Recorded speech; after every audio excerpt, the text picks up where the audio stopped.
सीधे हर्षदा पास। हर्षदा, बताएं क्या कुछ रहे टीसीएस के नतीजे?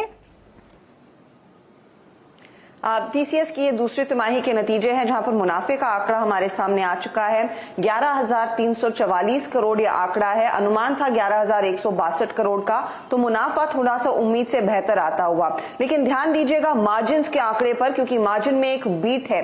अनुमान था कि 23% से मार्जिन बढ़कर सिर्फ 23.6% पर आएंगे, लेकिन इस क्वार्टर में मार्जिन में बेहतरी देखने को मिली है। दरअसल पूरे 100 बेसिस पॉइंट तक का इजाफा दरअसल कंपनी ने पोस्ट किया है। 24.3% का मार्जिन एक बेहद पॉजिटिव आंकड़ा है।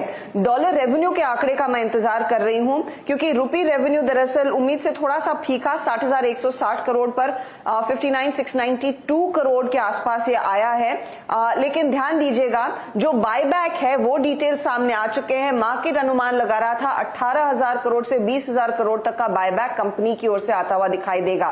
कंपनी ने ऐलान किया है कि वो 17,000 करोड़ तक का बायबैक करती हुई दिखाई देगी, और जो बायबैक की प्राइस है वो 4,150 रुपए प्रति शेयर तय की गई है। अनुमान 4,300 4,500 रुपए प्रति शेयर का था, तो अगर आप आज की क्लोजिंग प्राइस 3,163 रुपए प्रति शेयर से कंपेयर करेंगे, लगभग 31% के प्रीमियम पर यह बायबैक आता हुआ, और रफली आप कह सकते हैं थोड़ा सा इनलाइन है। 18,000 करोड़ नीचे वाला बैंड था, और कंपनी ने लगभग 17,000 करोड़ तक का दरअसल बायबैक अनाउंस किया है। डॉलर रेवेन्यू का आंकड़ा देखिए, इस बारी अनुमान था कि डॉलर रेवेन्यू एकदम फ्लैट रहेगा, लेकिन कंपनी ने घोषित किया है करीब करीब 7,210 मिलियन डॉलर का। ये फ्लैट ही मानेंगे, क्योंकि 7,280 मिलियन डॉलर के आसपास का आंकड़ा है। Year on year of course बेहतरी देखने को मिल रही है। टीसीवी पर ध्यान दीजिएगा, क्योंकि इस पर्टिकुलर क्वार्टर में कंपनी ने इनफैक्ट 2 बड़ी डील विन साइन की थी, एक नेस्ट के साथ, एक जेएलआर के साथ। उसका फायदा देखने को मिल रहा है। कंपनी करीब करीब टोटल कॉन्ट्रैक्ट वैल्यू में सेकंड क्वार्टर में 11.2 बिलियन डॉलर की डील विन साइन कर चुकी है। ये इनफैक्ट सेकंड हाईएस्ट है कंपनी की तरफ से। तो ओवरऑल सिचुएशन डील विन्स के लिहाज से बेहतर होती हुई जरूर दिखाई दे रही है। ध्यान रहे पिछले क्वार्टर में कंपनी ने कहा था कि नॉर्थ अमेरिका में बिल्कुल ग्रोथ नहीं है। इस क्वार्टर में भी स्थिति वैसी है। नॉर्थ अमेरिका बहुत हल्का सा 0.1% ही ग्रो कर पाया है। ज्यादा बेहतर ग्रोथ यूके के मार्केट से आती हुई दिखाई दी है।